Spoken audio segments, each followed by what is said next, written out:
All right, and this is part two. Just talking a little bit more about Jeff Bezos. Yeah, he's just really been uh, a person that has kind of influenced the Washington Post.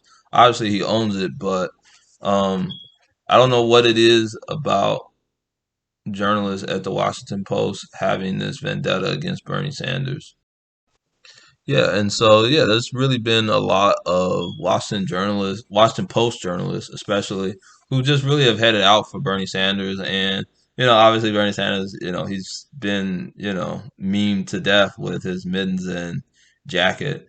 It's just kind of funny that so many people are making fun of him for having like $1,000 jacket or something that his son had given him, and now they're just making fun of him because he looks kind of shabbily with his like kind of homemade scruffy mittens or whatever. And so it's just kind of funny how, Bernie Sanders really can't win, uh, no matter how you really slice it, because, he is, very popular. And I think it's just kind of funny that they can't really get a handle on, not making him popular. But yeah, I think he's just, he's a fairly honest person. And it's just kind of funny that they keep um, trying to just do all kinds of, malevolent things to get him to not really be shown in a positive light. And so it's just something that is really unique about Bernie Sanders. And obviously he's making merch off of it now, and he's been made into gifts and memes and things like that. And so I just think he's just really having a ball of it because he didn't really probably think too much about wearing his winter coat and mittens. And so, to Bernie Sanders mittens, I salute him. And the story that they kind of lambasted Bernie Sanders with, and that's the thing. I don't really understand why they just don't like Bernie Sanders, but I guess it's just the fact that he got Amazon to pay $15, and probably many of the people who work for Washington Post or just honestly think that Bernie Sanders cost Hillary Clinton, their queen, the election, which is total hogwash. Like I think Hillary Clinton probably would have lost to any standard Republican, because it's been very few times in American history where the party of the incumbent president, after having two terms, has won the election. I think only in my lifetime has really only been you know George H.W. Bush, and so you know that's really what I think most people forget. And people want to change, and Hillary Clinton really wasn't that change. So you can't really fault them for not wanting to vote for her.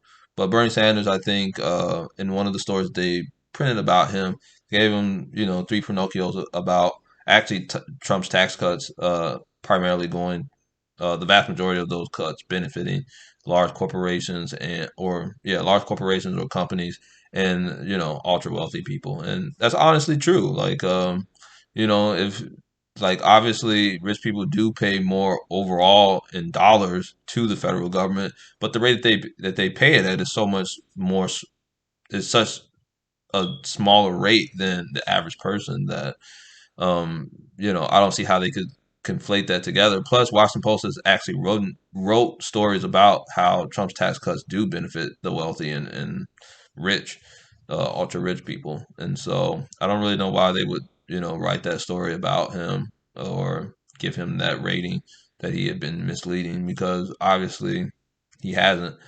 And even I believe Newsweek had to correct one of their stories about how people falsely claim that Joe Biden is backpedaling on $2,000 stimulus checks, which he is. Like he's basically saying that you already got your comeuppance, and I don't really want to give you any more money, because what's the difference between 2,000 and $1,400 to the federal government? I think that the numbers bear it out that the federal government can, get a lot of that money back through revenue and, taxation and things like that. And so it really would go a long way to help a lot of people who really desperately need it. But, now the federal government and the Democrats really want to put means test on it, and it's just a mess. And so, yeah, it's just really kind of stupid what they're doing. Um, it's just really, I don't think really going to amount to much, because the Democrats don't look like they're going to really do much. And that kind of goes along to what my whole analysis of, what this Congress and Biden administration is going to be. It's going to, back, I believe not so long ago we had the do nothing Congress that really didn't accomplish much. I think it was only the second term of Obama, and yeah, they just really didn't accomplish much or do anything. And so, um, yeah, it's really just kind of telling. I think this Congress would probably go down in history as the most expected of, but and most potential to do good, and really just kind of doesn't, kind of is a bust. I don't think the Democrats are really ready to get power, and it kind of shows that they're really not having a concerted effort on a lot of their issues or policies. So yeah, that's really a sad state, of the Democratic Party. And then I predict in 2018 they will definitely either lose the Senate or the House or both, and they will definitely lose a lot of seats, and the Republicans will regain one of the chambers of Congress, if not both. I'm honestly of the belief now that they're going to get wiped out in both houses. I mean, both chambers of Congress, and so it's not really something that I'm really that gonna be that shocked or surprised about. And lastly, one thing I want to talk about the coup that has happened in Myanmar or slash Burma, and that's Aung San Sei's Key's government who's been overthrown. And I believe she's been not in prison, but just kind of on house arrest and detained. And so there's a lot of things going on with that right now. I believe internet and has been cut, and a few other like restrictions have been put in place by the government, which is right now being run by the military. And so, in the long history of Burma, I think that this is just kind of another saga of them not being able to accept democracy, but also, I think more importantly, they're not really willing to deal with dissent. Previously, Burma, I think before free and fair elections, was ruled by a military dictatorship or cabal, and so it really is just something that kind of tells that this is what the government has had all along. I believe that they probably are in some way influenced by China, because they definitely don't want a country that is part of their Belt and Road Initiative to side with the West or become more closely linked with U.S. allies like India or Australia or Japan or anything like that. And so I think that that's kind of what I think that there's definitely some influence from the Chinese Communist Party and Chinese uh, government as well. And so, it's just one of those long term things that have popped up that really needs to be, probably addressed, because there obviously are human rights violations happening right now in Burma. I believe there are mass protests across the country and in the capital. So it's just one of those things that's happening right now that is really telling. And um, yeah, I don't really know what to say much more about that. Oh, one other thing, I guess just in some of my closing notes, I just wanted to talk a little bit about some of the things that's happening right now for the coronavirus. Like the United States has reached over 450,000, which is startling to say the least, but it is something that is quite disturbing.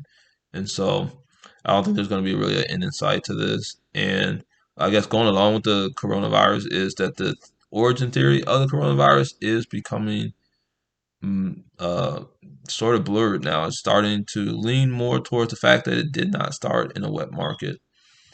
And that is something that probably has to be addressed, because the World Health Organization will have to deal with that in the coming future, because if it didn't start in a wet market, it probably means that it started like most people originally or initially thought, that it started in a lab in Wuhan, which if that's the case, then I believe the Chinese Communist Party and the PRC are, you know, at worst negligent for letting this get out, and also, well, I guess at best they're negligent. At worst, they're malevolent and intended for this to go out into the public and kill lots of people. And so that's really what's disturbing about all of this. And I really hope that we get a handle on it. Um, and I wish everyone the best. Don't forget, political political nomad Brian Robinson with a Y. Peace out.